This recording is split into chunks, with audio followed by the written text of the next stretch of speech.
Hola amigos de primero de bachillerato. El día de hoy saldremos no precisamente a un lugar en medio de la naturaleza, pero sí a un lugar muy importante. Este se llama la Misión Salesiana de Sevilla Don Bosco, ubicado en el Cantón Morona. Aquí realizaremos una entrevista, la cual la dividiré en dos videos. El primer video lo veremos esta semana y el segundo video lo veremos la próxima semana. Así que adelante con la intro.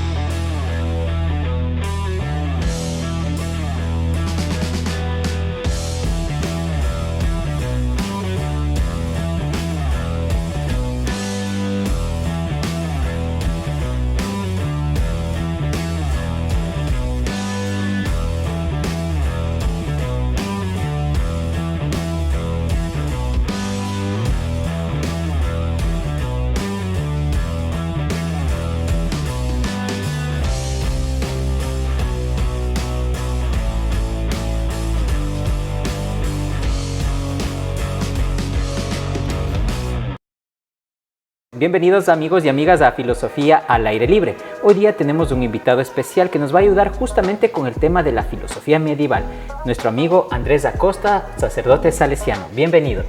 Un gusto, gracias por invitarme a esta actividad. Gracias por aceptar la invitación. Bueno, entonces empecemos. Vamos a hacer una serie de preguntas para que nos ayude a entender qué es esto de la filosofía medieval. Y vamos a empezar por, ¿desde cuándo o cuándo aparece esto de la filosofía medieval? Bueno, se debe comprender la filosofía medieval en las épocas de la historia. Del siglo V hasta el siglo XV viene comprendida estos 15 ciclos de historia, ¿no? De comprensión a nivel social, político, científico y de pensamiento, como la época medieval. Y ahí se comprende la filosofía, porque aparece el pensamiento cristiano y también el cristianismo retoma los pensadores filosóficos clásicos como Aristóteles, Platón y otros más, y los utiliza o los une o los sincretiza con el cristianismo para ir fundamentando el pensamiento de ese tiempo, ¿no? Esto se conoce como la filosofía medieval, que tiene dos partes: la filosofía patrística y también la escolástica. Patrística porque habla del principio del pensamiento cristiano unido con la filosofía, y la escolástica, que es como ya una producción o un producto de la primera parte, ¿no? Donde aparece la universidad, el conocimiento científico que da paso a la época moderna. ¿Nos puede ayudar diciéndonos qué influencia tuvo la filosofía medieval en el pensamiento del razonamiento humano? La influencia de la filosofía medieval está marcado siempre por el cristianismo, lo religioso, ¿no? O lo teocrático, se podría decir. Entonces el esfuerzo fue de utilizar por medio de la filosofía, llegar primero a la comprensión de la existencia de Dios, o a la fundamentación de la comprensión de Dios o existencia de Dios, y luego también en parte de eso fundamentar la moral y la ética desde la religión cristiana especialmente. Otra influencia está en la comprensión, que se dedica mucho o profundiza mucho en la comprensión del ser de la persona humana, y en cuanto a relación al ser que le da su origen, en este caso Dios, ¿no? Se escucha de un término en esto de la filosofía medieval que son los padres de la Iglesia. ¿Quiénes fueron y qué rol tienen en esto de la filosofía medieval? Se los llama padres de la Iglesia porque ellos fueron obispos, sacerdotes, que se esforzaron primero por utilizar la filosofía en comprensión de la religión y de la revelación de Dios. Y luego con esto también lograron estructurar la doctrina de la Iglesia. Entonces los padres de la Iglesia son los pensadores que buscan a través de la filosofía darle una consistencia o la unificación de la Iglesia, ¿no? Entiendo también que en esta época, como todavía estaba el auge de la filosofía antigua, donde ya se superó toda deidad, también la Iglesia, creo que los roles de los padres de la Iglesia era también justamente defender esta posición, ¿no? De que ya nos olvidamos de los dioses y de una manera, como tú lo dices, racional, defender esta idea de que la existencia de un Dios. Se escucha el término del problema de las dos verdades. ¿De qué se trata esto?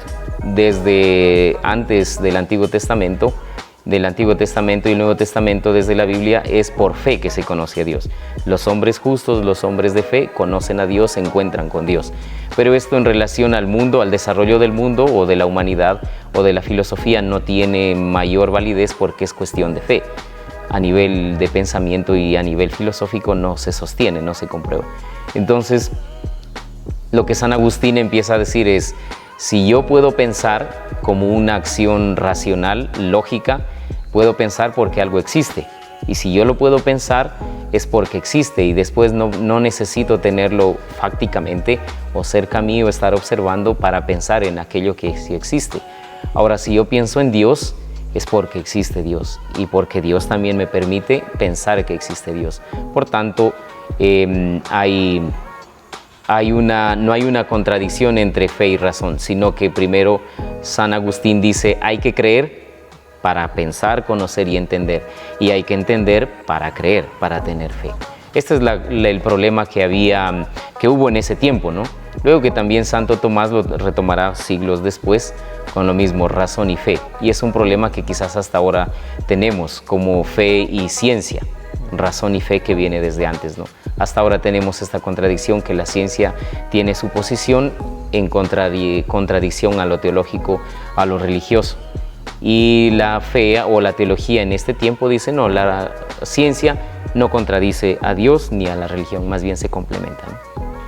Ahora que mencionas a San Agustín de Hipona, ¿puedes decirnos de una forma breve quién es él?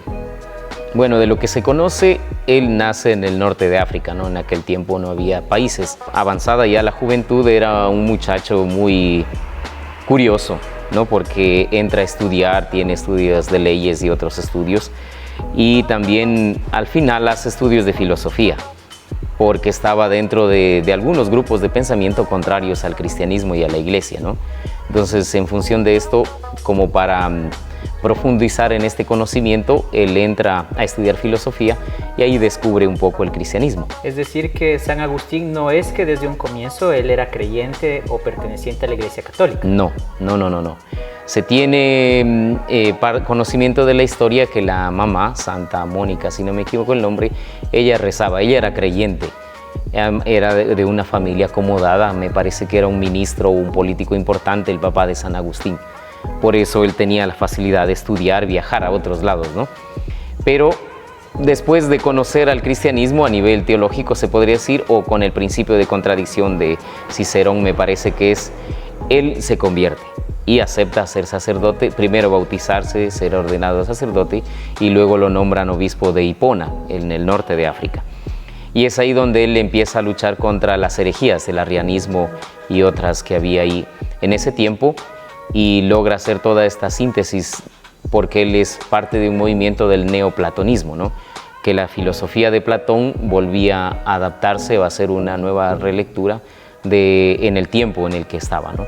Y él utiliza estos principios filosóficos para la comprensión de Dios y la fundamentación de la Iglesia en cuanto a doctrina. Interesante, mira, si tú no eres un fiel creyente como San Agustín de Hipona en su época juvenil, quién sabe, termines siendo obispo. Sí, Pilas ahí. Y hay una frase común que siempre se recuerda a veces en las clases de filosofía, que él cuando oraba ya en la conversión, él decía, Señor, hazme fiel, pero todavía no.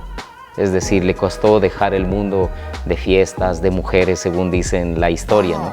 Pero él decía, sí, Señor, hazme fiel, pero todavía no. Otra frase también que él decía es, tarde te amé. Es decir, ya con la edad avanzada, después de hecho un montón de cosas, quizás indebidas, pero él dice, tarde te amé, te encontré. Con un razonamiento ya maduro también, ¿no? Para alcanzar a Dios, creo que con Agustín de Hipona no es cuestión solamente, como decías, de solamente fe, sino hay que tener una fe madurada en la razón. También, sí. Es el proceso que se debe hacer. Hasta aquí la primera parte del video. Recuerda estar atento a la publicación de la segunda parte. Con esto nos despedimos hasta una próxima ocasión. Recuerda, dale like y suscríbete. ¡Hasta pronto!